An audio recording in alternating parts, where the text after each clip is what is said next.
Meet Ed Gein, the quiet farm boy with a twisted secret. A grave robber, murderer, and the man behind some of the most disturbing scenes in cinematic history. And with Netflix releasing a new series about this infamous killer, let's uncover the real story behind the so-called butcher of Plainfield right here together.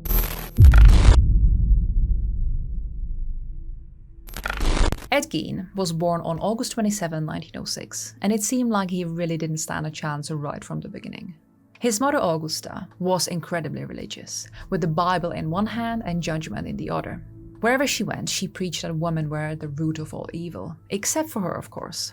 She also saw herself as the moral authority of the house. Now, Ed's father George was still in the picture, but he was not much of a figure at all.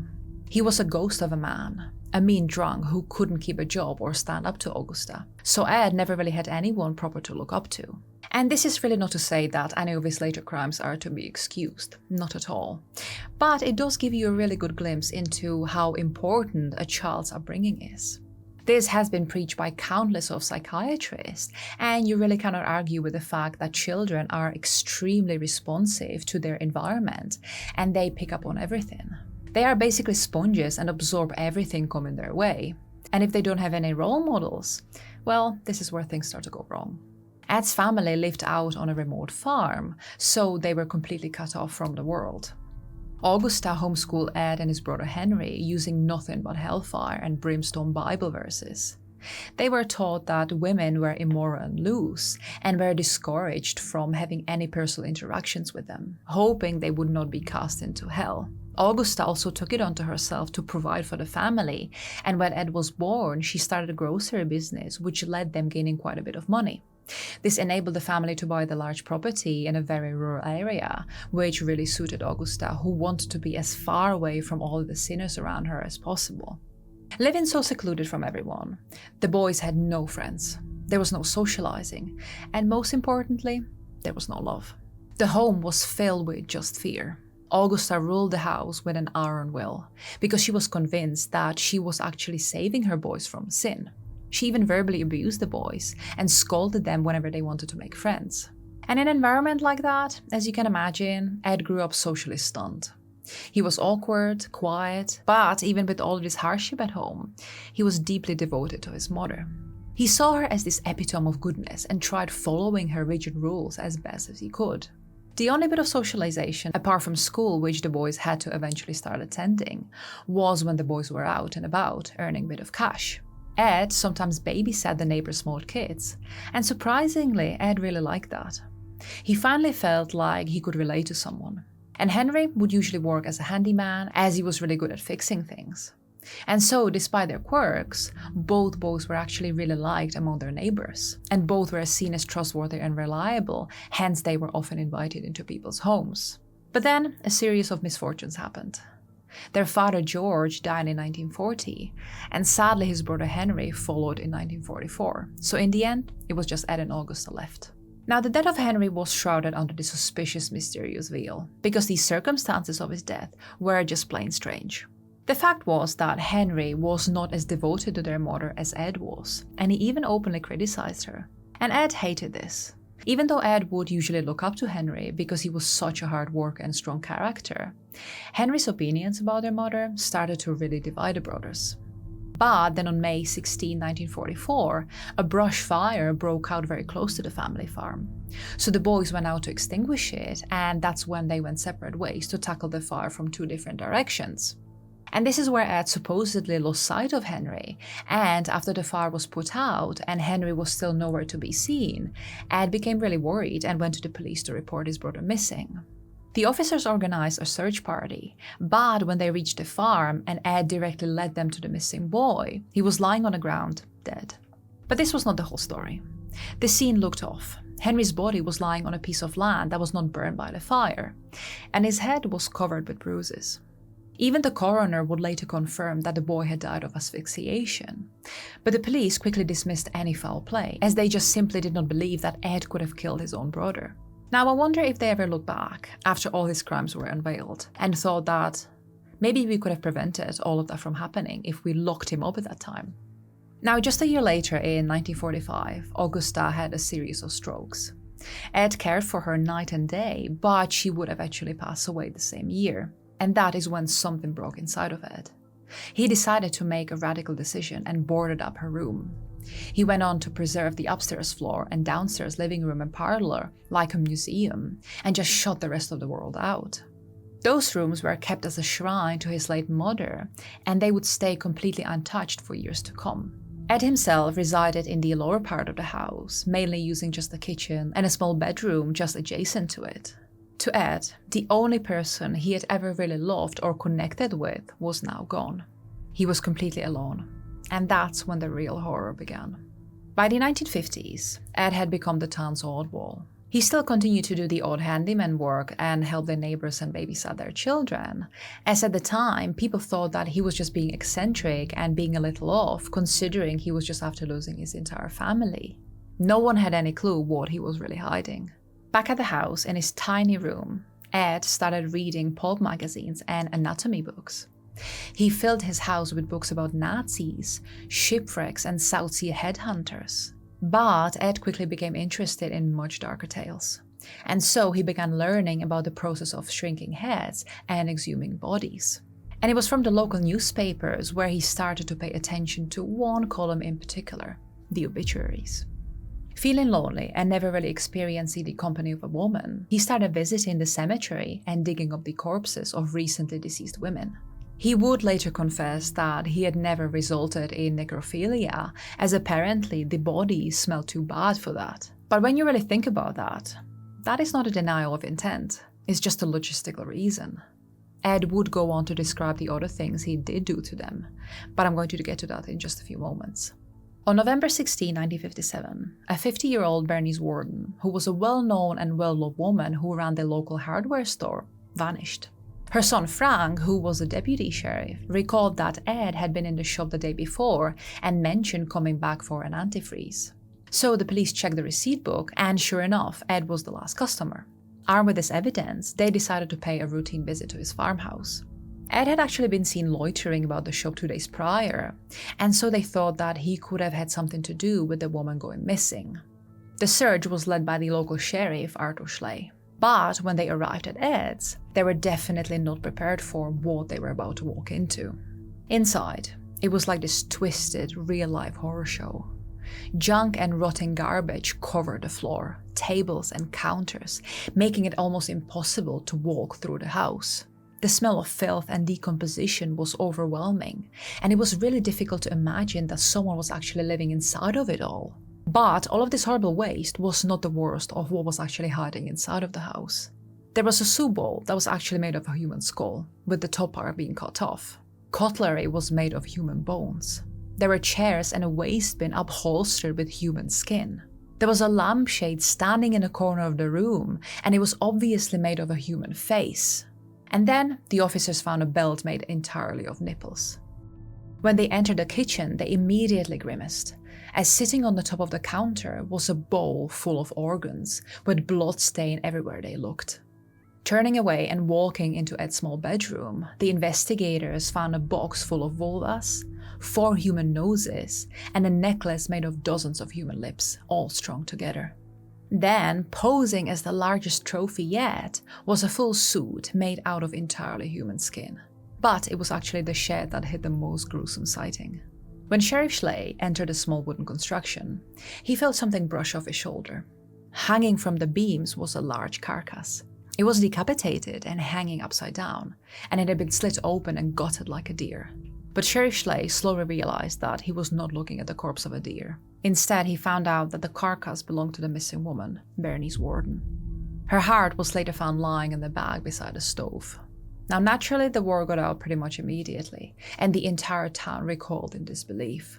They knew Ed was strange, but they would have never thought that such a monster was hiding away in their small town. And the murder of Bernice wasn't just that. It was something much, much darker. But of course, with all of the other discoveries made in the house, it was obvious that this wasn't Ed's first act of violence. Police also quickly linked Ed to the 1954 disappearance of Mary Hogan, who was a tavern owner in Pine Grove. Mary was brassy, independent, and not the kind of woman Augusta would have approved of. Her tavern had been a gathering place, filled with laughter and music, which was exactly the sort of thing that Ed's mother had warned him about. But one day, Mary vanished without a trace. People began whispering, assuming she had run off. But it was right there in the tavern where police discovered an empty bullet cartridge, and later on in Ed's kitchen, her face was recovered as well. He had flayed it and turned it into this grotesque mask, and her skull, Ed kept it among the many others he had collected across the years as trophies. After these gruesome discoveries, Ed was immediately arrested and taken away, where the investigators would start grilling him with all sorts of questions. And bit by bit, they would uncover what had really happened in the house of horrors that Ed called himself a home. Ed would first tell them about how much he suffered after losing his mother. She was everything to him, and so he knew that he needed to do something to not feel so lonely all the time. But he had never been with a woman before, and he was still very socially challenged, so finding a regular partner was not really in the picture for Ed. So instead, he had the idea of acquiring women from local cemeteries, and he confessed to exhuming bodies of women who reminded him of Augusta. He would dig them up shortly after burial, because he would read about them in the local paper, and he would choose women of similar age and build as his mother was. After he had uncovered them, he would cart off what he needed, such as their skin and sometimes even the entire upper bodies. And then he would leave the rest behind. The most twisted confession came from what Ed said next. He used their parts to create a woman suit. He wanted to become his mother, to climb back into the comfort and control of her presence. Now this obviously posed the question of how many bodies Ed used to create something like this. After the excavation of the farmland, remains of 10 women were found. But let's also think about their families. These were all mothers, sisters and daughters, people who had been mourned and buried. These weren't just names in a case file. These were real people, loved ones torn from the rest and turned into decor. One mother recounted how she had buried her sister with a favorite brooch, only to find it later in Ed's collection. That's the level of violation we're talking about. It's not just about the murder, it's about the memory and about their dignity stripped away. And when the police was finally able to exhume those bodies that Ed had claimed that he had desecrated, the body parts were either missing or the whole body was gone entirely. The worst part was that a few people had actually seen the horrors inside of his house before, but they either did not really think much of it or were not taken seriously. There was this young boy who Ed used to take care of, and he would show him a couple of human heads, but when the boy later told his story, he was dismissed as having a vivid imagination. Later on, 2 other men visited Ed's house, and they also saw those preserved heads, but they thought that they were just strange Halloween costumes, and so they just let it go. But rumors began to spread, and people were whispering about the objects Ed supposedly had in his house. But nobody took it really seriously. At least not until the body of Bernice was recovered, together with all the other horrible items Ed had made. With all of this evidence and confession, psychologists swarmed Ed and really had a field day trying to understand him. They would end up diagnosing him with schizophrenia, psychosis, and a mix of severe personality disorders. But of course, labels can only explain so much. What really stands out is the intensity of his bond with Augusta. She wasn't just his mother, she was his religion. After she died, Ed didn't just grieve, he regressed. He retreated into her world and her beliefs, and even started to believe he could bring her physically back by wearing other women's skin. He told the investigators he didn't kill most of the people whose bodies parts he had. He dug them up. But Mary Hogan and Bernice Warden, those were murders, and the only 2 Ed ever confessed to. He shot both women with his .22 caliber gun, but he claimed that he actually didn't remember what happened exactly, because he was in this dazed state. Both were crimes of opportunity, but they were also deeply symbolic, because in a very twisted way, these women represented Augusta's disapproval. Ultimately, what Ed really wanted was a transformation. He wanted to shed his own identity like a snake's skin and slip into his mother's. His crimes weren't just about death. They were about an obsession that had transformed into madness. While Ed confessed to killing Bernice and Mary, there were in fact a few others the police suspected him of killing. During the 40s and 50s, several people went missing, and some of these cases police found to be particularly baffling. In 1947, there was the mysterious disappearance of 80-year-old Georgia Weckler, whose body has never been found. Only 4 tire marks were found near the place where the girl was last seen, and Ed did drive a Ford car. In 1952, 2 men visited a barn in Plainfield before heading out to hunt for deer. It was Victor Travis and Ray Burgess, and after they left the bar, they were never seen again. They went on to hunt at the farm located next to Ed's property, and apparently Ed objected to this on the day they went missing. The next case was the disappearance of 15-year-old Evelyn Hartley in 1953. She went missing while babysitting a little girl, and during the evening, she stopped answering her father's calls. So he drove over to that house to check up on his daughter, but when nobody was answering the door, he looked through the window, and that is when he saw Evelyn's glasses and one of her shoes lying on the floor of the living room. Panicked, he tried opening every door and window he could reach, but they were all locked, all apart from one. The basement window was open, and it was also marked with bloodstains. So he climbed through it inside and immediately discovered that the house had clear signs of struggle, and that his daughter was nowhere to be found. Police was called to the scene, and they discovered Evelyn's other shoe on the basement floor, more bloodstains and footprints leading away from the house, and a bloody handprint on the neighbor's house. And again, her body was never found, just some bloody clothing was later recovered along a highway. Ed was questioned, but he passed 2 lie detector tests, which we all know can be tricked. But no traces of Evelyn were ever found inside of his house, and so the case was dropped. Another case comes from 1954 when Ed's neighbor, 32-year-old James Walsh, went missing, and Ed continued to do odd jobs for James's wife after he disappeared. The police also suspected Ed to be involved in the disappearance of 30-year-old Irene Keating, who was last seen in Plainfield, and then also in the attempted abduction of a 16-year-old Judy Rodenkahl. But none of these were ever confirmed, and so we will never really know. What will probably shock you the most was the fact that Ed was found not guilty of committing those crimes and murders. And that is because in 1958, he was legally declared insane. After the verdict and him being acquitted, Ed was admitted to the Central State Hospital for the criminally insane, and he stayed there for the rest of his life. And apparently, everyone agreed that while he was there, he was this quiet and polite patient who liked to keep to himself most of the time.